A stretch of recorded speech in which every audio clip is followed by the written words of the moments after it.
किशोरियों महिलाओं के साथ अन्याय को लेकर हमारी मुलाकात हुई न्याय चौपाल अधिकार की राष्ट्रीय कोषाध्यक्ष नीलम चौधरी जी से, जहां उन्होंने बताया कि वो सभी योजनाओं पर काम कर रही हैं जो न्याय दिलाने के लिए लोगों की मदद कर सके।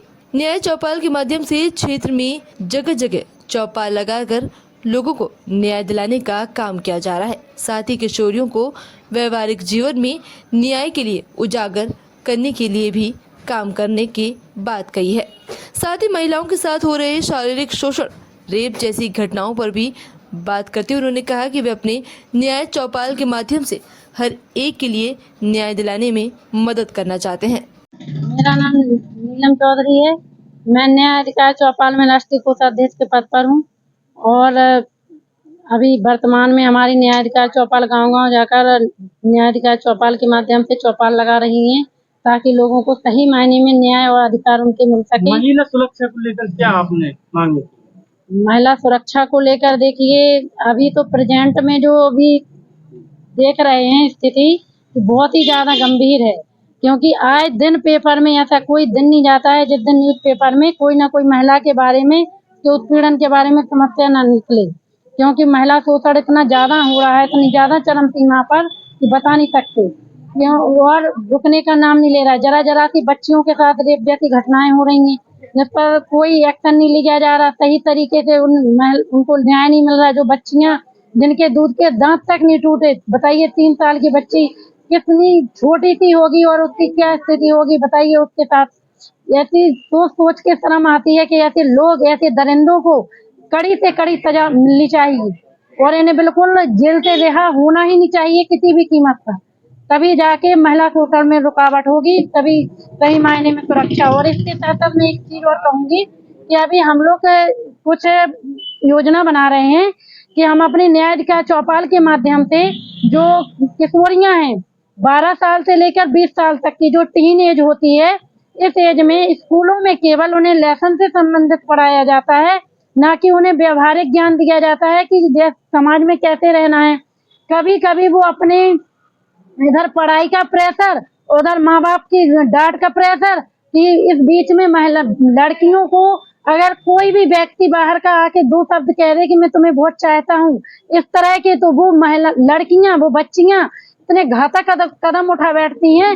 कभी कभी उसके साथ भागने को तैयार होती हैं, कभी आत्महत्या कर लेती हैं और माँ बाप से उनका बीच में इस तरह से फ्रेंडली नहीं हो पाती हैं कि वो अपने माँ बाप से अपनी हर एक बात को शेयर कर सकें। तो हम ये चाहते हैं कि महिलाओं को इसके लिए विशेष प्रशिक्षण, लड़कियों को, किशोरियों को स्कूल में जा जाकर हमारी न्याय अधिकार चौपाल किशोरियों को प्रशिक्षण देंगे हम, ताकि वो अपने माँ बाप से, अपने परिवार के साथ मधुर संबंध रखें और अपने माँ बाप से हर बात शेयर कर सके। तभी जाके इस महिला सुरक्षा में, किशोरियों के उत्पीड़न में रुकावट आएगी। हमें ये सोचना है कि घटनाएं होने से पहले रुकें, तो होने से पहले रोकने का हमारा यही एक प्लान है। हम आगे करने जा रहे हैं इस योजना को और आगे हमारी न्याय अधिकार चौपाल हमेशा तत्पर रहेगी, न्याय के लिए, अधिकार के लिए उनके खड़ी रहेगी। हम लोग कोर्ट में भी जो मामले केस लड़ रहे हैं, हमें कोई फीस नहीं मिलती है इतनी ज्यादा। जो महिलाएं अभी हमारी बची, एक भोपाल से आती है जो बहुत ज्यादा 65 साल की बुजुर्ग महिला है, उसका केस हम निस्वार्थ भाव से और निःशुल्क लड़ रहे हैं ताकि उस महिला को न्याय मिल सके। और कुछ लड़कियां भी हमारे यहाँ, एक और रूबी नाम की लड़की की हमारे यहाँ तारीख लगी हुई थी, तो उसका भी हम लोग काफी पीड़ित महिलाओं के हम केस निःशुल्क लड़ रहे हैं। तो क्या नाम है और आज आपने किसके तत्वाधान में आज चुनावी चौपाल लगाई आपने? मेरा नाम BL भास्कर, एडवोकेट, राष्ट्रीय अध्यक्ष न्याय अधिकार चौपाल भारत। आज कहाँ चौपाल लगाई आपने? आज हमारी चौपाल BHL समराबारी में लगी है, जिसमें चौपाल के आज मुख्य अतिथि के रूप में भारत सरकार जो MSME मंत्रालय है, सूक्ष्म लघु उद्योग मंत्रालय, उसके झांसी में जो ऑफिस खुला हुआ है, उसके नोडल अधिकारी राम मोहन गुप्ता जी के मुख्य आतिथ्य में और मेरी अध्यक्षता में चौपाल का आयोजन हुआ, जिसमें दर्जनों महिलाएं उपस्थित हुई। उन्होंने महिलाओं को कैसे रोजगार मिले और कैसे वो आगे बढ़ें, कैसे आत्मनिर्भर बने, इन सब के लिए उन्होंने विभाग द्वारा संचालित योजनाओं की जानकारी दी और उनसे उन्होंने कहा कि आप यदि रोजगार करना चाहते हैं तो आवेदन करें, और आवेदन करने के बाद मेरे विभाग से लोन स्वीकृत होगा, जिसमें आपको 35% अगर एससी महिला है तो 35% उसे सब्सिडी की छूट मिलेगी, और अगर जनरल है, ओबीसी है तो उनको 25% छूट है जो योजना की, उसका लाभ दिया जाएगा।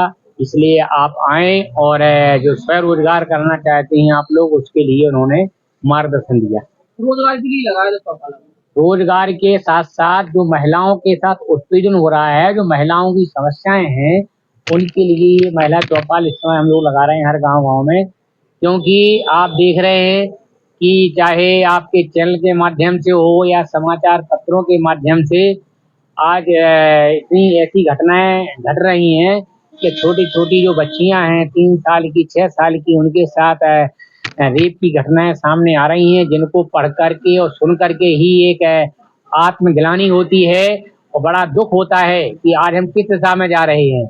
जिनको हम देवी के रूप में कन्याओं को पूजते हैं, लेकिन आज पुरुष वर्ग उनके साथ जो अत्याचार कर रहा है, शोषण कर रहा है, तो वो कैसे अपने आप को सुरक्षित करें। उनके माता पिता को जागरूक कर रहे हैं कि अपनी बच्चियों को समझाएं, विद्यालय भेज रहे हैं तो वहाँ भी इस तरह से मतलब ध्यान रखें, और कहीं भेज रहे हैं अकेले में जा रहे हैं तो अकेले में मत भेजें।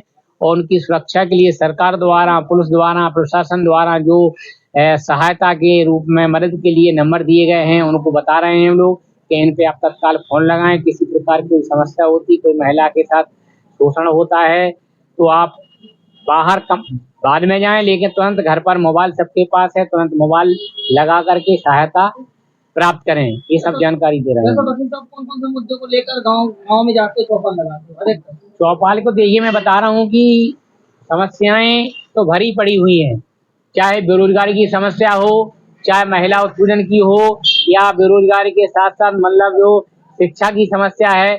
आज शिक्षा व्यवस्था चौपट है।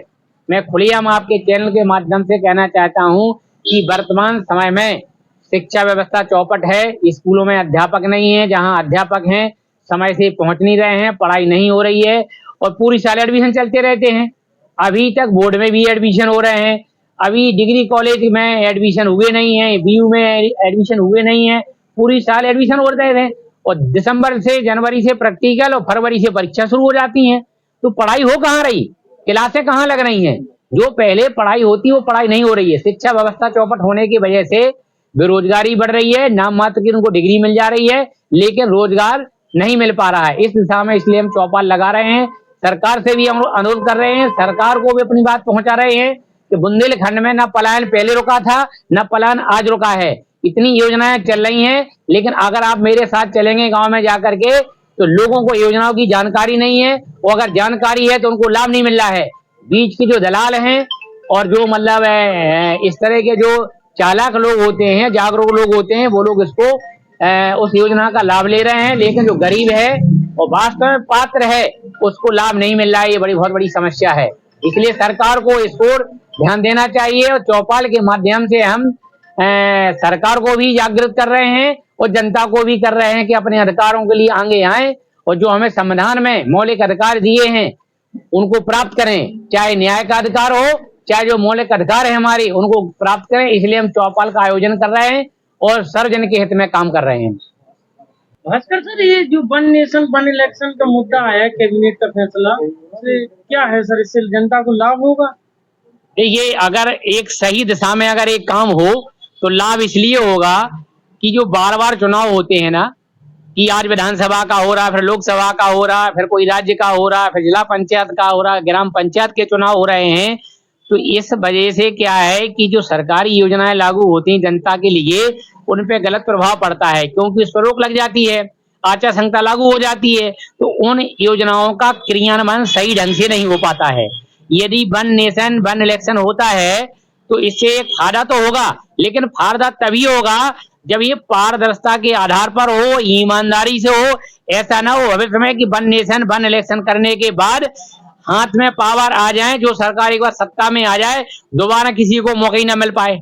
तो इसमें कुछ संभावना जरूर इस बात की आ रही है कि अगर ऐसा होता है तो पारदर्शिता रहे, नहीं तो जैसे कई राष्ट्रों में देखने को मिल रहा है, चाइना है, रूस है, कि उसमें एक बार बन गया तो वही पावरफुल में चल रहा है, फिर जनता की सुनाई नहीं हो रही है। तो ऐसा ना हो, वन नेशन वन इलेक्शन इसलिए फायदेमंद है यदि एक साथ सभी चुनाव हो जाते हैं और सही ढंग से योजनाओं को लागू किया जाए तो निश्चित तौर से ये फायदेमंद है।